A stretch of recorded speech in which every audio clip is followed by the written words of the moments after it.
எலா ஜேம்ஸ் 2 பேரும் காதலர்கள், நண்பர்கள் எப்படி வேணாலும் வச்சுக்கலாம். இவங்க கடற்கரைக்கு போகிறாங்க. போயிட்டு அங்கே ஒரு தாத்தா கிட்ட, தாத்தா இந்த போட் வருமா அப்படின்னு கேட்குறப்ப, வெயிட் பண்ணு, ஒருத்தன் வருவான், அவன் உங்களை செய்வான் அப்படிங்கிறாரு. அதேமாரி ஒரு காரில் ஒருத்தன் வந்து இறங்குறான்.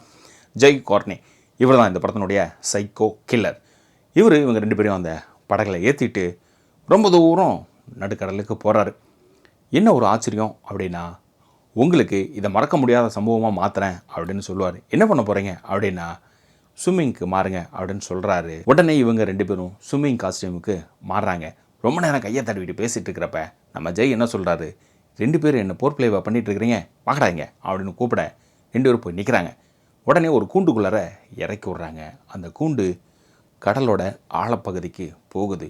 இவங்களை சுற்றி ஏகப்பட்ட சுறாக்கள் சுற்றிட்டு இருக்குது. படத்தினுடைய ஆரம்பமே மிரட்டலாக இருக்கே அப்படின்னு நீங்கள் நினைக்கிறப்பயே கூண்டில் இருந்த 2 பேரும் மேலே வராங்க.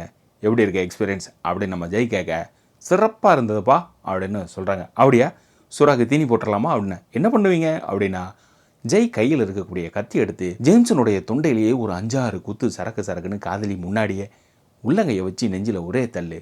சுறாக்கு இவன் தான் இன்றைக்கி இறன் அப்படிங்கிறாப்புல. அடுத்தது என்னென்ன நடக்க போகுது அப்படிங்கிறது இங்கேவே தெரிஞ்சிருச்சு நமக்கு. கட் பண்ணால் கதாநாயகியை காட்டுறாங்க. இவங்க ரிப்ளிஷ் சஃபர், கடற்கரையில் அழகாக சஃபர் பண்ணி விளையாண்டுட்டு இருக்கக்கூடிய ஒரு கேரக்டர். கேப்பாரெலாம் கிடையாது, கேரவானே வீடு வாழ்க்கை அப்படின்னு வாழ்ந்துட்டுருக்கிறாங்க.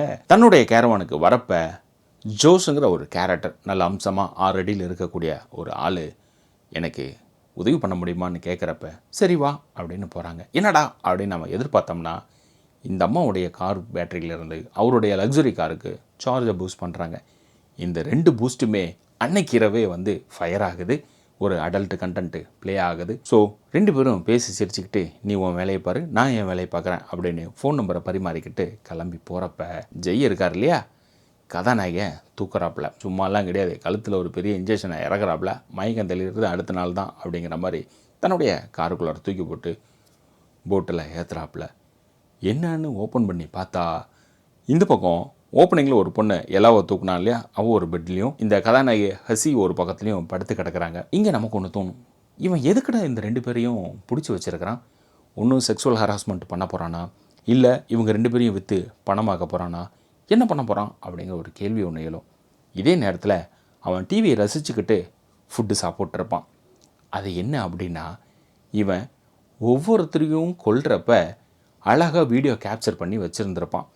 அந்த வீடியோவை பார்த்துக்கிட்டு என்ஜாய் பண்ணி ஃபுட்டு சாப்பிட்ருப்பான். இங்கேயே நமக்கு பீதியாகும், அப்போ இவங்க 2 பேரும் சுறாக்கு இறதானா அப்படின்னு. அதையே தான் இவனும் செய்கிறான். இந்த படத்தை நீங்கள் பார்க்குறதுக்கு குறிப்பாக சொல்ல வேண்டிய ஒரே விஷயம் என்னென்னா, ரோப்பில் ஒரு பொண்ணை கட்டி கீழே ஒரு 10-15 சுறாக்கள் இருக்கும்.